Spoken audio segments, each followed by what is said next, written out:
The night I discovered the affair, my sister was sitting across from me at our kitchen table, slowly stirring sugar into her tea with the kind of calm precision that belongs to someone who already knows how the story ends. Outside, Boston was heavy with late autumn dampness, the kind that settles into brick and bone alike. The windows of our South End townhouse reflected warm lamplight against darkened glass, and from the outside, we must have looked like a household suspended in ordinary domestic quiet. Nothing about that evening suggested collapse. Nothing about her posture suggested guilt. What shattered was not the marriage first. It was the illusion of shared blood, meaning shared loyalty. My name is Mara Whitfield. I am 37 years old, a clinical psychologist by profession, and until that night, I believed I understood the architecture of betrayal. I had listened to it described in dozens of variations across the years: office romances, emotional affairs, long simmering resentments. But none of those case studies prepared me for the moment I realized that the two people sitting closest to me had not fallen into something reckless. They had built it. Daniel, my husband, is a litigation attorney who specializes in corporate disputes, a man trained to think in contingencies and outcomes rather than emotions.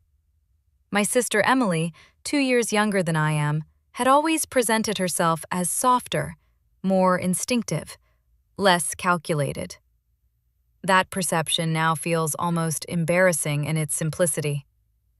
Emily moved to Boston 3 years ago after her divorce, claiming she needed distance from the life she had constructed in Chicago. I helped her find an apartment in Back Bay, walked her through neighborhoods the way older sisters do when they believe they are offering shelter. She began spending evenings at our house soon after, initially out of loneliness, and later out of habit. Daniel was attentive to her from the start. He listened to her stories about her ex-husband with patience that seemed admirable at the time, offering measured advice about legal processes and financial protections. I interpreted his engagement as kindness.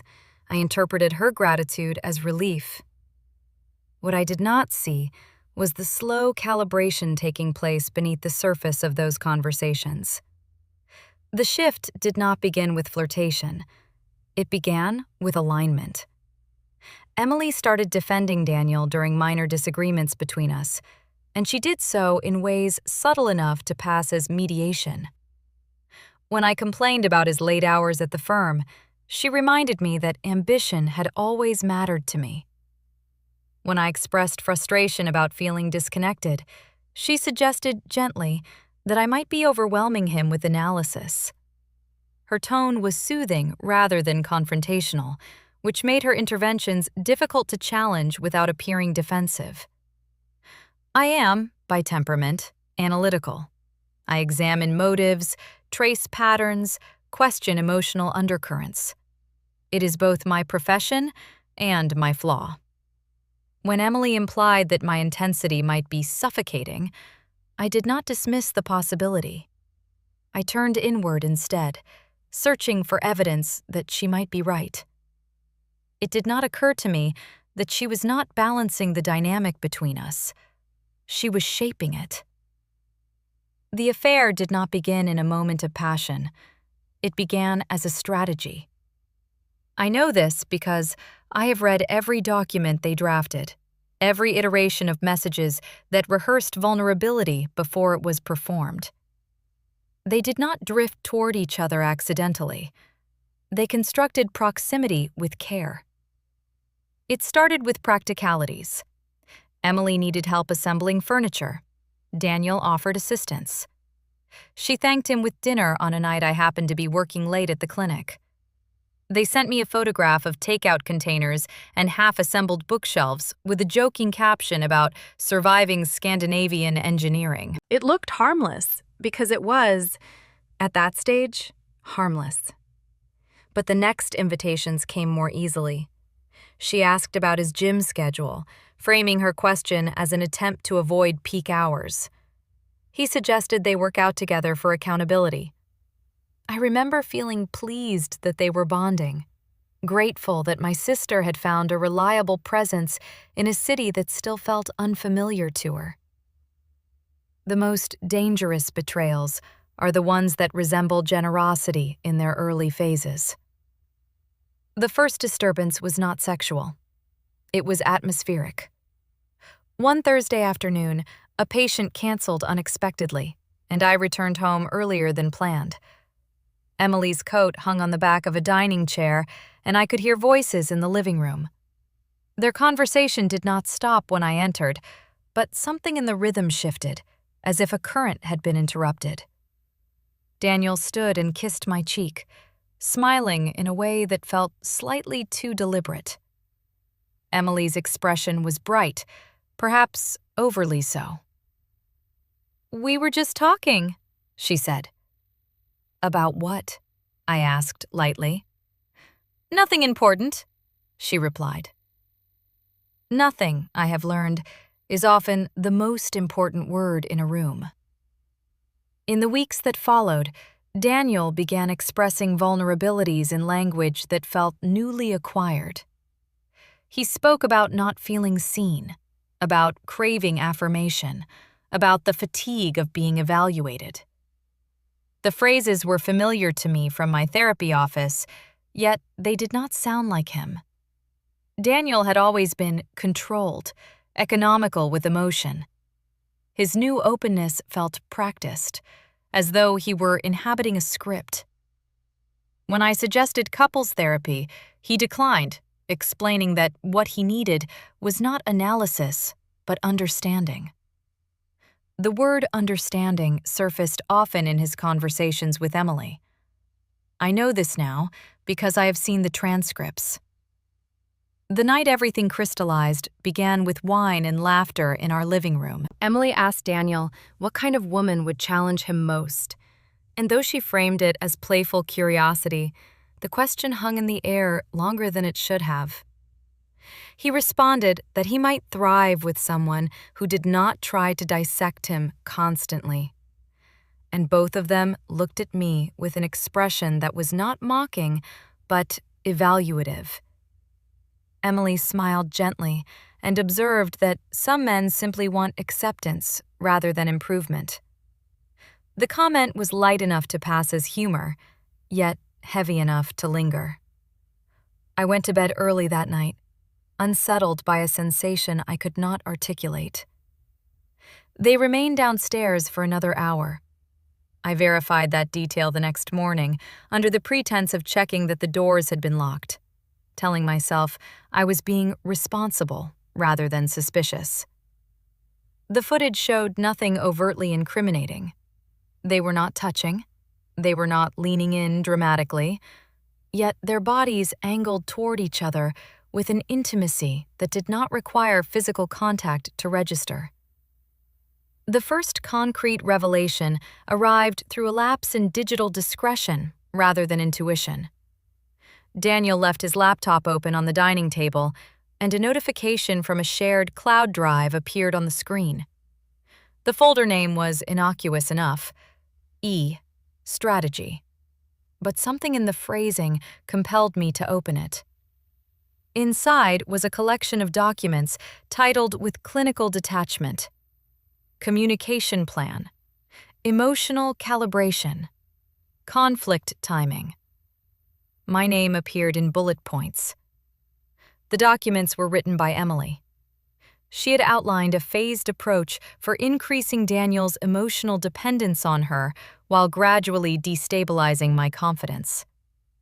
She described my personality traits with unnerving accuracy, noting that I was prone to self-scrutiny and would likely internalize relational tension. She advised him to express vulnerability in controlled increments and to allow me to initiate confrontations so that he could occupy the position of wounded rather than culpable. It was not erotic. It was architectural. When I confronted Daniel that evening, he did not attempt denial.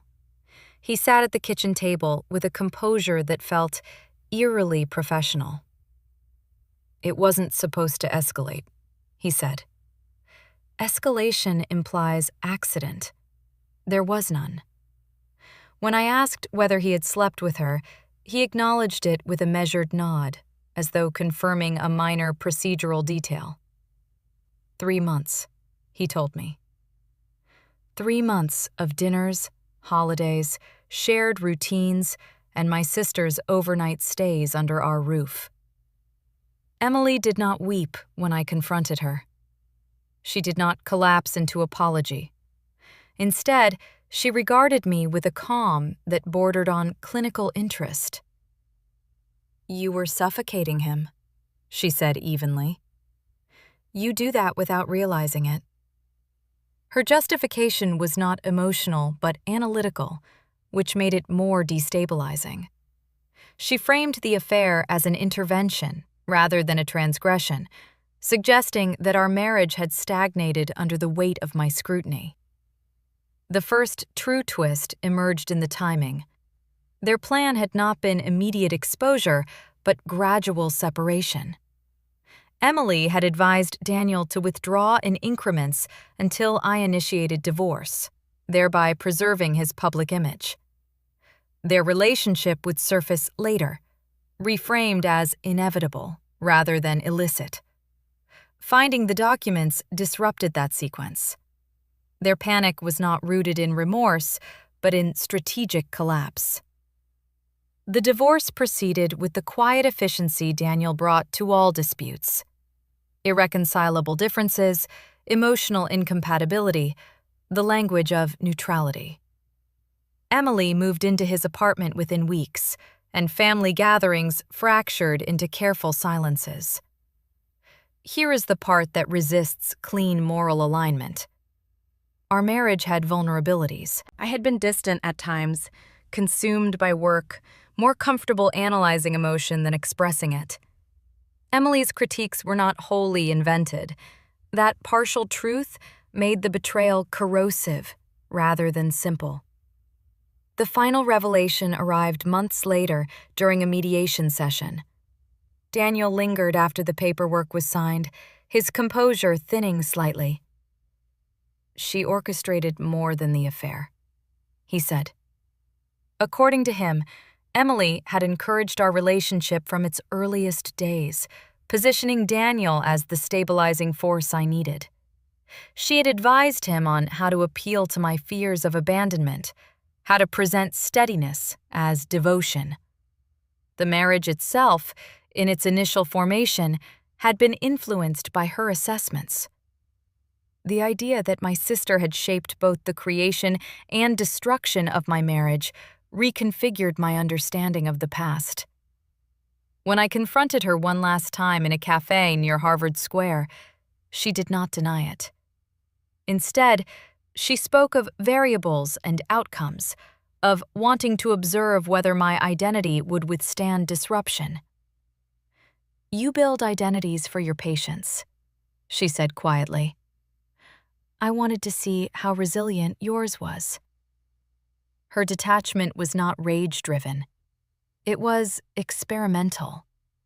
This was never about romantic love. It was about control over narrative and proximity. Daniel and Emily remain together, though I am told their relationship is volatile.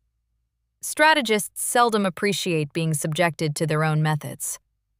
As for me, I left the townhouse and moved to a smaller apartment closer to Beacon Hill, somewhere without echoes in the stairwell.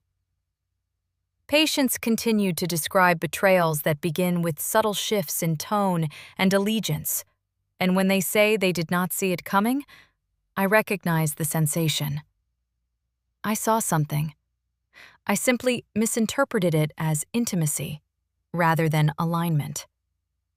The most unsettling truth is not that my sister helped him cheat. It is that she understood the structural weaknesses of my life with precision and chose to test them. The cracks existed. They did not require exploitation. Yet someone decided to exploit them anyway.